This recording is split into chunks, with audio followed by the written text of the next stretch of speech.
So, itong retreat na to, guys, hindi ibig sabihin nito is pagsuko, no? Ang ibig sabihin lang nito is yung temporary withdrawal, no?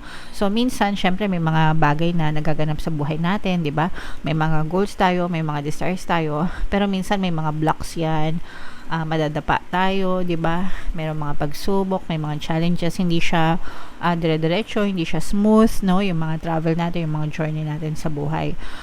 We may experience some blocks or some bumps along the way, mga kapiksi. So, ibig sabihin, guys, isip-isip muna, no? Lalo na kung medyo na-stress na yung iba sa inyo, guys.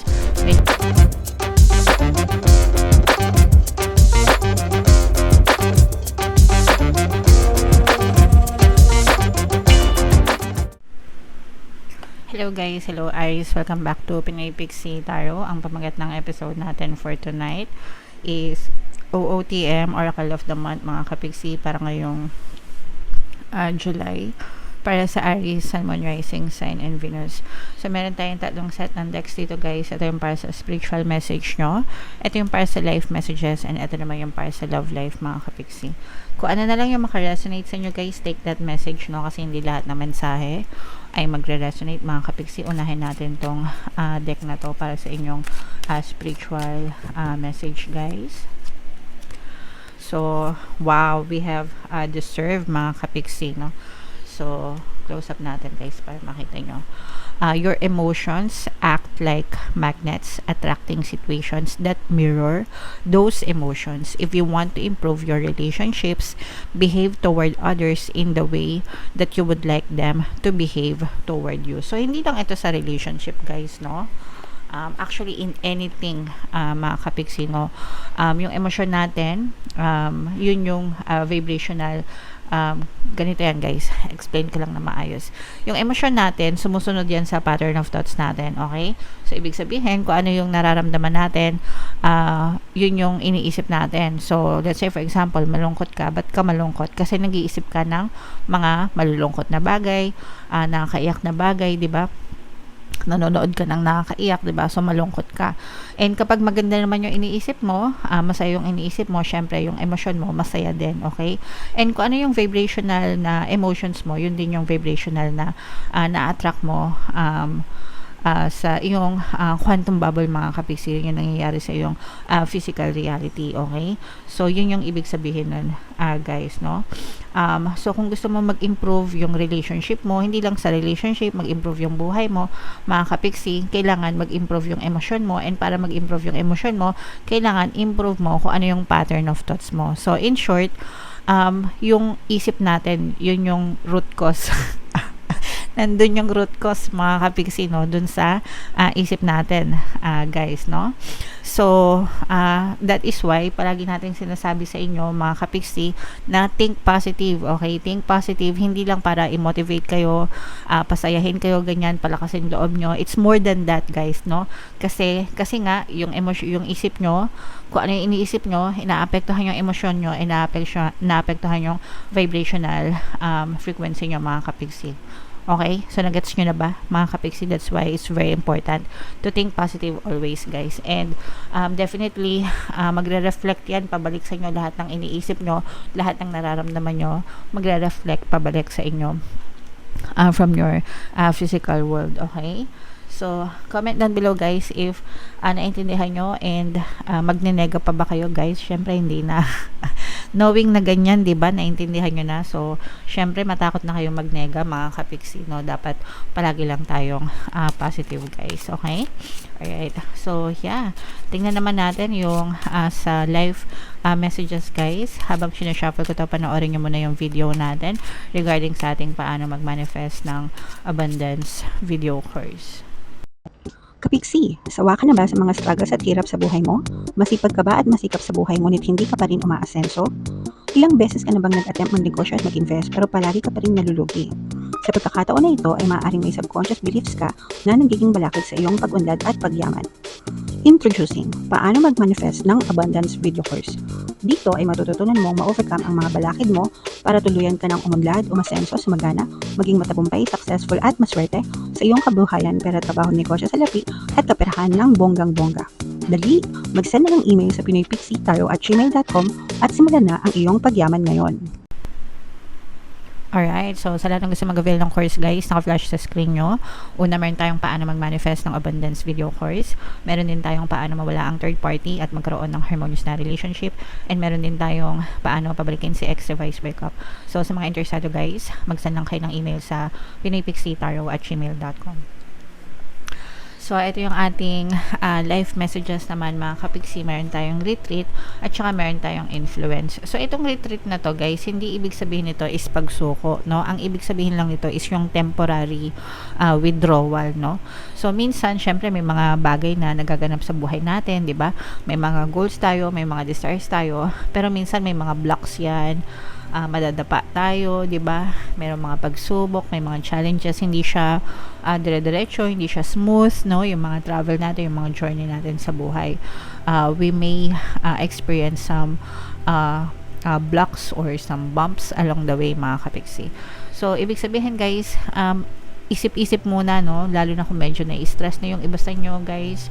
Medyo demotivated kayo, na-stress kayo, marami kayong problema, masyado kayong nega. So, this is the best time for you to retreat, magpahinga, temporary withdrawal, mag-pause muna, guys, no? Hinga-hinga muna. Kailangan nyo kasing kumalma, mga kapiksi, no? Kalma, magpakalma muna kayo.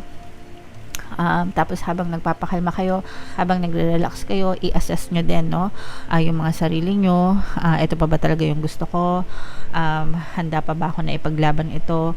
Hanggang saan ako tatagal? Ganyan, okay? So, hanggang sa makarating kayo sa conclusion na kung gusto nyo mag-withdraw, edi mag-withdraw kayo, di ba? Tapusin nyo na kung ayaw nyo. And then, kung gusto nyo pang ipaglaban, gusto nyo pang ituloy, yung mga adhikain nyo sa buhay, edi go, no? So, ganun lang yun mga kapiksi. So, pero syempre guys, no, if you really love something and if you really want something, burahin nyo sa bokabularyo yung pagsuko, no? So, walang sukuan, guys. Magpahinga, pero pagsusuko mga kapiksi. Okay? Alright. And then, meron tayong influence mga kapiksi, no? So, syempre sa paligid natin, may mga nakaka-impluensya sa atin, no? It's either positive yan or negative lang naman yan mga kapiksi. So, syempre, kailangan filter nyo rin, guys, kung sino yung makaka-impluensya sa inyo.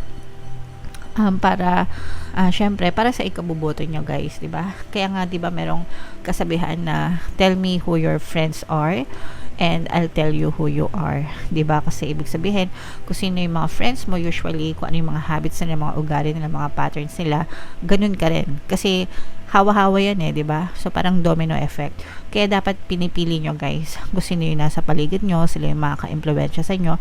So always surround yourself with positive people, mga mababait na tao, mga kapiksi, yung mga matitino, 'di ba? Mga matitino, para alam nyo yon, para nasa katinoan din yung ating pamumuhay guys. Okay, hindi naman sa ginajudge natin sila, pero dapat alam mo yon, dapat pinipili mo yung the best para sa sarili mo kasi buhay mo yan eh. Okay, so kung ayaw nila magbago, di bahala sila, pero ikaw dapat binabago mo yung sarili mo. Okay, nagets nyo ba? So yeah, yan yung life messages para sa inyo guys. And then, ito naman guys, is yung para sa love messages nyo mga kapiksi. And habang sinashuffle ko to guys, by the way, no, sa mga naghahanap ng mga pampaswerte na lucky charms, lucky bracelet, may mga items na makikita kayo guys sa description box. Itong video, pwede nyo check yun. Tapos pwede nyo na i-check out kung gusto nyo mga kapiksi. So, ito yung ating mga love life messages. So, dalawang mensahe. Ito guys, parang blooming siya, pero tingnan natin, no? Parang umusbong siya. Tingnan natin kung ano ibig sabihin nito, guys. Freedom, no? Kalayaan. There is nothing stopping you. The path is clear if you want to be. So, guys, sa pag-ibig, no? Kahit saan, guys, meron tayong free will, meron tayong freedom na mag-decide para sa sarili natin, no? Even if nasa relationship na tayo, guys, 'di ba? Minsan yung iba hindi na makapag-desisyon kasi may asawa na sila or what. Yeah, so wag ganun, guys, no? Kailangan ina-exercise pa rin natin yung free will natin, mga kapiksi. And kung ano yung gusto nyo, pagdating sa love, pagdating sa pag-ibig, as long as tama yung ginagawa nyo, wala kayong inaapakan na ibang tao, huwag kayong umexage, guys, no? Kasi yung iba, Yung iba sobrang free naman. Na kahit nang aagaw na sila ng jowa ng may jowa, no, wag ganun mga kapiksi kasi may balik yun na karma sa inyo. As long as wala kayong inaapakan na ibang tao, guys, okay lang yan. Alright? You have the freedom to choose sa love life nyo mga kapiksi. And then, ito naman guys, tingnan naman natin itong sweet-sweetan na to. Playfulness, mga kapiksi. Laughter is the best therapy. Have some fun together and remember, love is the greatest healer. Okay? So, yeah, of course, mga kapiksi, no, kailangan naman talaga masaya sa relationship, 'di ba? So, aanhin natin yung wag puro drama, guys, wag puro maktol, wag puro reklamo, wag puro complain, no? Kaya tayo nag-i-in na relationship kasi gusto natin maging masaya, gusto natin happy lang, 'di ba? So, dapat magtanim kayo ng mga masasayang alaala, mag-create kayo ng happy memories, mag-date kayo, 'di ba? Manood kayo ng movies, do things that make you happy. Para hindi din boring yung relationship nyo, guys. Okay? So, patawanan nyo yung isa't isa, mga kapiksi. So, yeah. Comment down below, guys, if feeling nyo nakaresonate kayo dyan. And kung saang mensahe kayo nakaresonate, dito ba sa spiritual, dito ba sa life messages, or dito ba sa love life, guys, comment down below. And for more tarot readings, ito yung playlist nyo. Ito naman yung ating success stories ng paano mag-manifest ng abundance video course. Thank you for liking, sharing, and subscribing, guys. See you next time. I love you all. Have a nice day. Bye-bye.